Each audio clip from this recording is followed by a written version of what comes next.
യഹോവ എന്റെ ഇടയനാകുന്നു, എനിക്ക് മുട്ടുണ്ടാകയില്ല. പച്ചയായ പുൽപ്പുറങ്ങളിൽ അവൻ എന്നെ കിടത്തുന്നു. സ്വസ്ഥതയുള്ള വെള്ളത്തിനരികത്തേക്ക് എന്നെ നടത്തുന്നു. എന്റെ പ്രാണനെ അവൻ തണുപ്പിക്കുന്നു.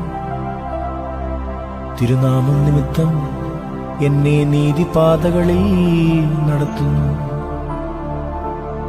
കൂരിരുൾ താഴ്വരയിൽ കൂടി നടന്നാലും ഞാനൊരു അനർത്ഥവും ഭയപ്പെടുകയില്ല. നീ എന്നോട് കൂടെ ഇരിക്കുന്നുവല്ലോ. നിന്റെ വടിയും കോലും എന്നെ ആശ്വസിപ്പിക്കുന്നു. എന്റെ ശത്രുക്കൾ കാൺകെ നീ എനിക്ക് വിരുന്നൊരുക്കുന്നു.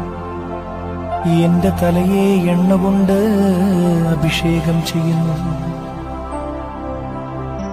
എന്റെ പാനപാത്രവും നിറഞ്ഞ് കവിയുന്നു. നന്മയും കരുണയും എന്റെ ആയുഷ്കാലമൊക്കെയും എന്നെ പിന്തുടരും. ഞാൻ യഹോവയുടെ ആലയത്തിൽ ദീർഘകാലം വസിക്കും.